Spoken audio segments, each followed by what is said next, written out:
Hello. Pittsburgh is home to numerous arts organizations, but is the financial support they receive equal? We'll hear the findings of a recent report. And a local doctor is heading to Ghana soon to share her expertise in emergency pediatric care. She'll tell us why this training is needed. Plus, they're having a lot of fun in the name of science. The leader of the Citizen Science Lab tells us all about the things they have planned this fall, including Dreamfest 2024. So pull up a chair and meet us at the corner. Intersection starts right now.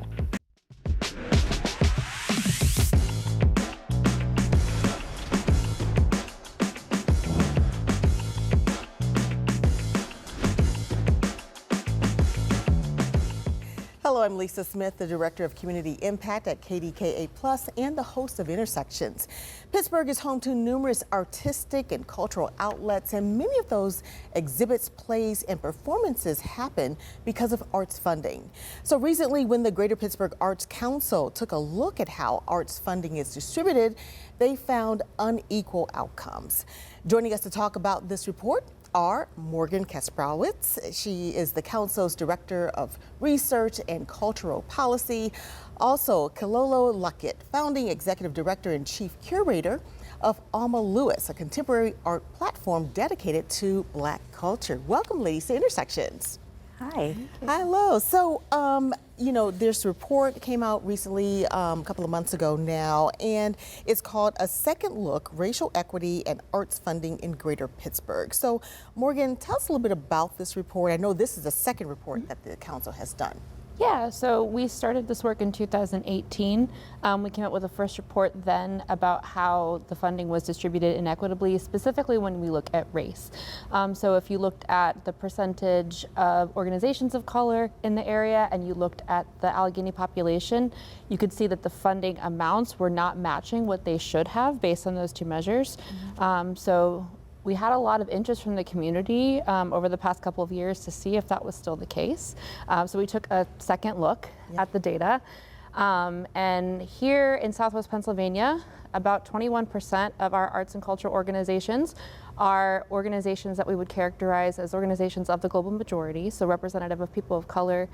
And about 23% of Allegheny County's population is people of color. And yet, unfortunately, the data shows that only 18% of dollars and 13.6% of grants are going to organizations of color. Yeah, so you're basically basing it on the population and then the percentages. Do those percentages line up? Yes. So were these findings surprising at all?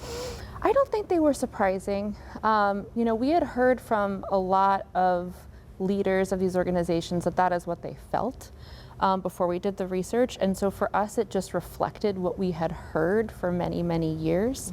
I'm not sure, Kilolo, were you surprised by the findings at all? I was going to say, what were your thoughts when you saw these findings? Because you were on, I think, part of the council or the committee that was working on this. Yes, and I was on the first committee that looked at this data, and so I said, yes, I'll do the second survey as well. And I wasn't surprised. I feel like the philanthropic community here can do much more and even move beyond the percentage of the population within the region as well. Yeah.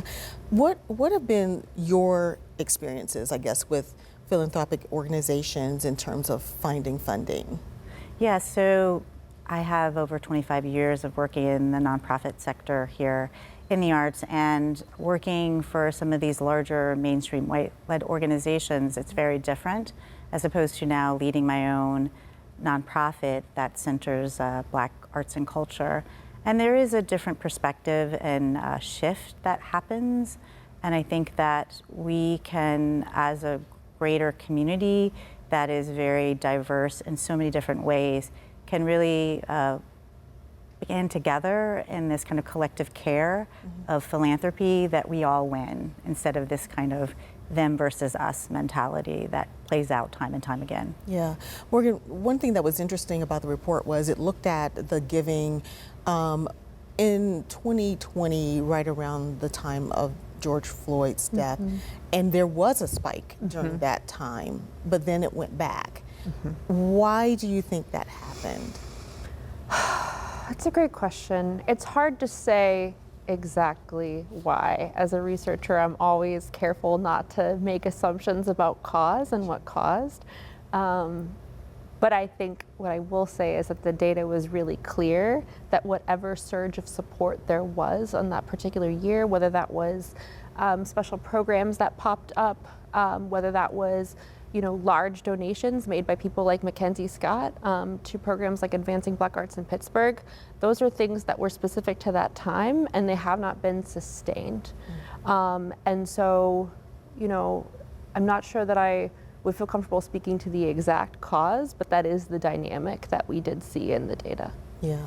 And did this report look at only local funders, or were there some national funders included in the report? Yeah, this one actually looked at money that was coming from anywhere in the United States, both private foundations and government sources. So all of the organizations we studied were local, but all of the funders were national. But there's a good amount of funding in Pittsburgh, so a lot of it did come from there. Yeah.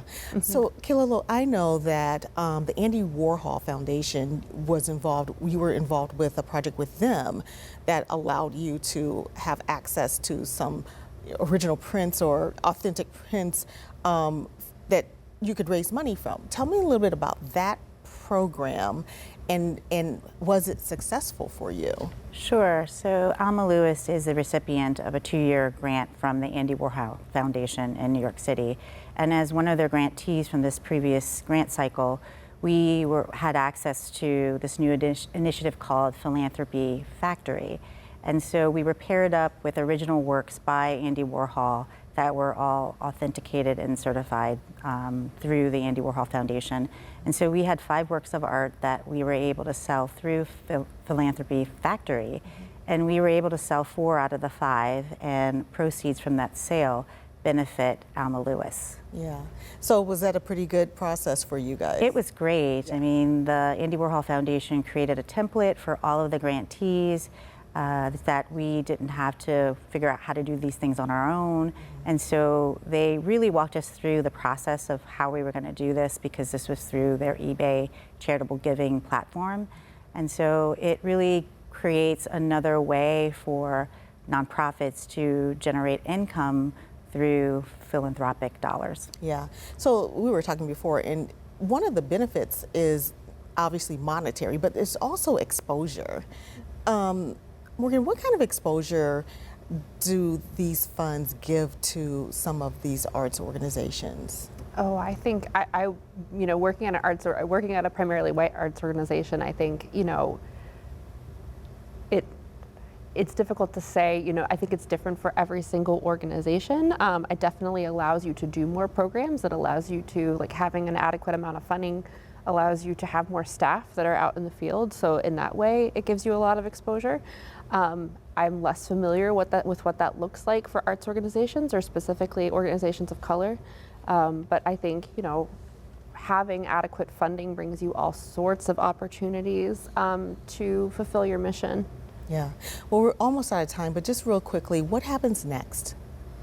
What happens next is so the first thing that we're going to do, we're going to be presenting, Kilolo and some other members of our advisory committee are going to be presenting this work at a national conference for philanthropic professionals in Chicago this fall. We are working with grantmakers of Western Pennsylvania to continue conversations with foundation leadership about this data, what it means, and the recommendations that are listed in the report.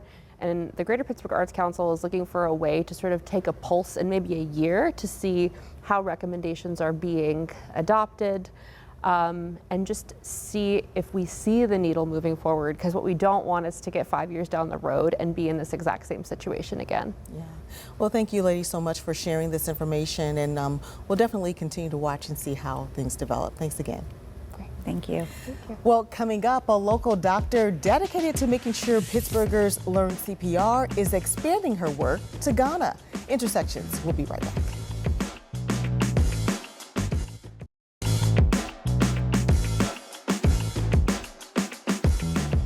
saving lives. That's the goal of a Pittsburgh doctor who wants to make sure as many people as possible know CPR, including in her homeland of Ghana.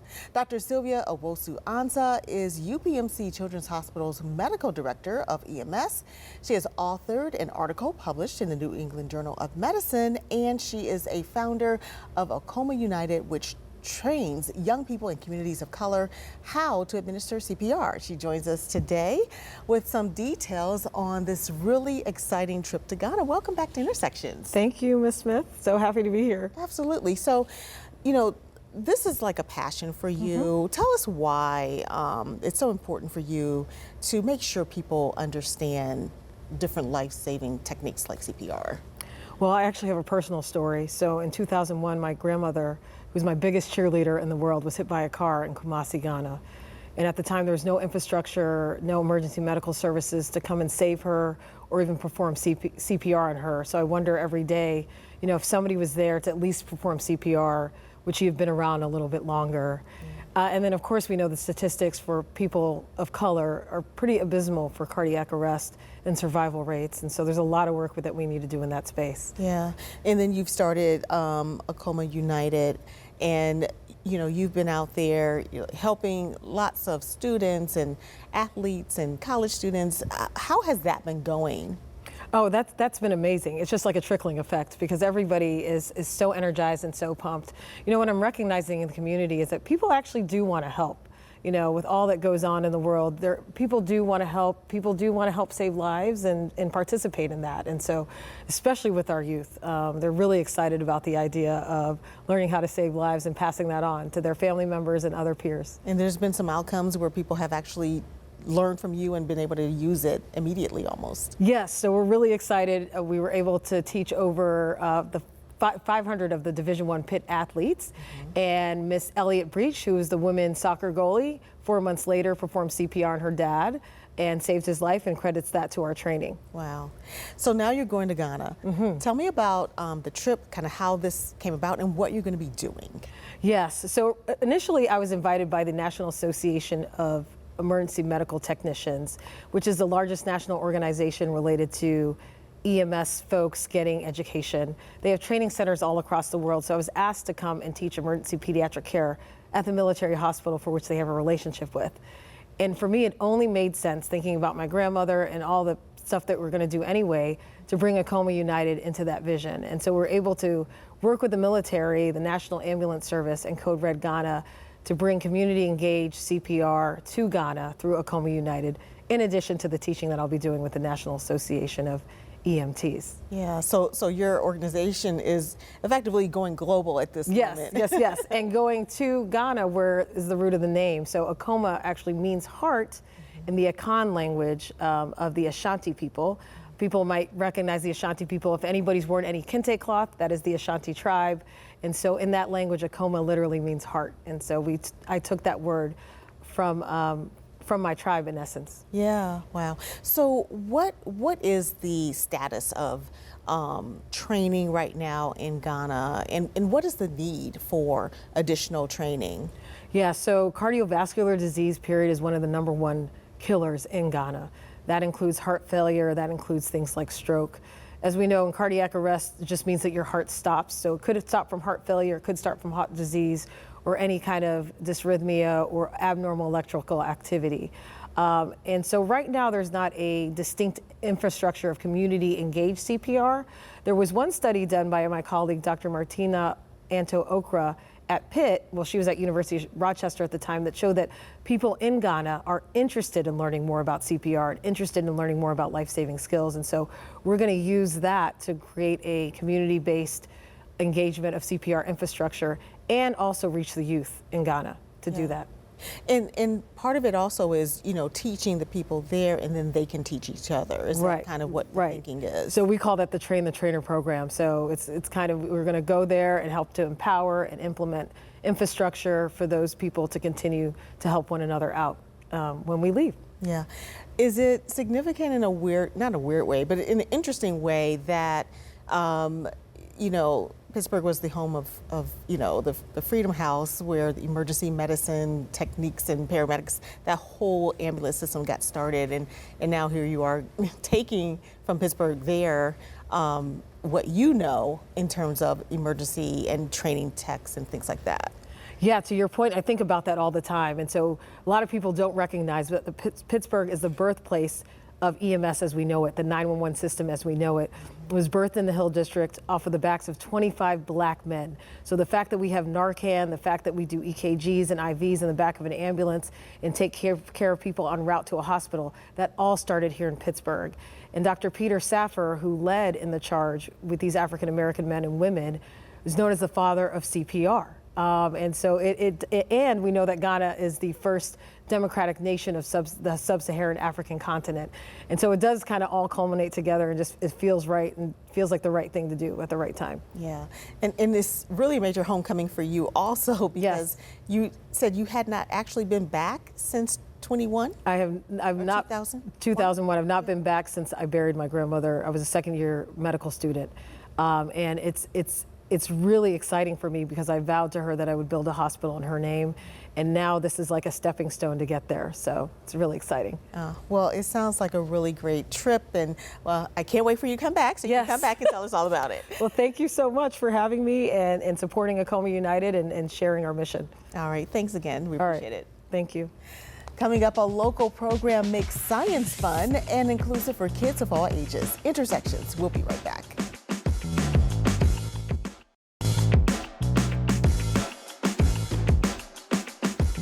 Well, from drones to robotics to physics, for almost 10 years, the Citizen Science Lab has been exposing young people around Pittsburgh to a specific kind of science. Science that's fun, interactive, and hands-on.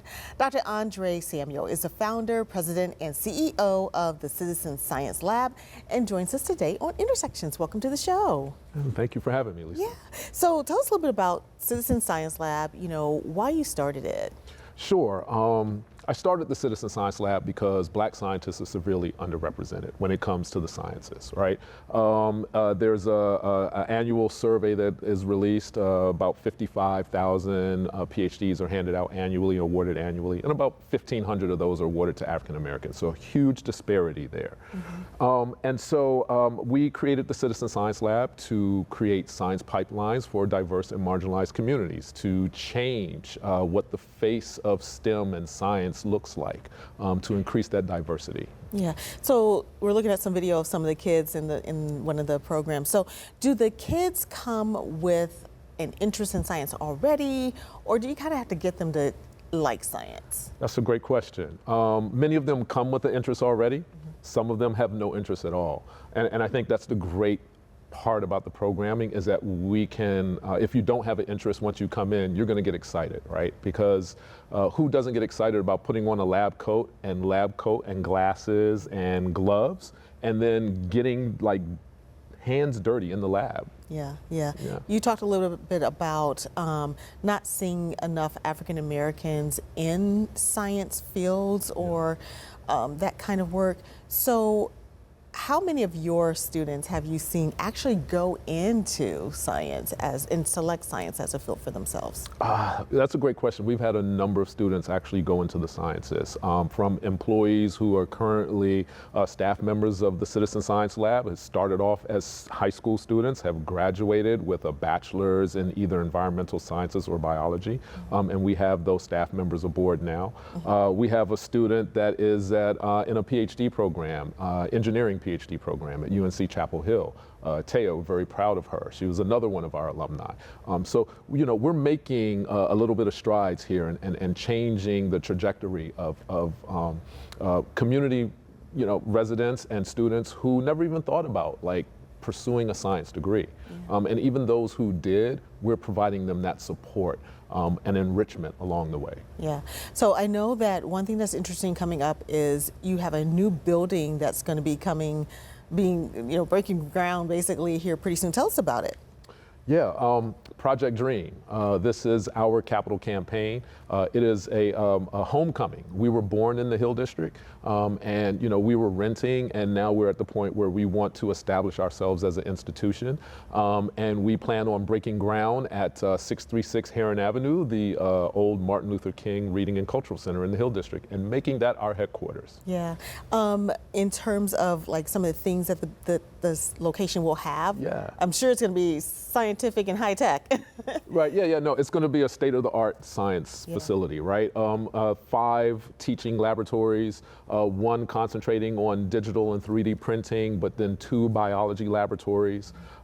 We will have a greenhouse and a chicken coop. The greenhouse, we're looking to start producing this crop called duckweed, which is really cool because it's been looked at as NASA as a potential diet for space travel. So, we're really looking at creating a nice facility that's going to have a variety of activities to get you interested in the sciences. And then Dreamfest is coming up really soon. Tell us about that. You're, what, 4 years, 5 years in on that? 4 or 5 years in on that. Dreamfest is our annual celebration that we do. We've done it a number of years. We've had a number of hip-hop icons such as Big Daddy Kane and Slick Rick perform. This year we're doing a number of DJs. The event is held September 14th. It'll be from 1 to 4. I'm sorry, that's the wrong date. Oh, okay. We'll fix the date. All right, sorry. We'll find it. September 13th, I think. Yes, So, okay. we will have rides, we will have bouncy houses, we will have a big tent full of science events and activities, and music and DJs. Yeah. Okay. And then we showed it a second ago, but there's this QR code where you can see a virtual look at what the new center is going to look like. It's a room in that new center. Right. So if you scan the QR code, it will take you to a 3D rendering of what the inside of one of those laboratories will look like, one of our teaching laboratories. And you can look at it either digitally on your phone, or you can put it in a VR headset and then put it on a VR headset and look around and be submersed in the actual laboratory. Of course you would do that.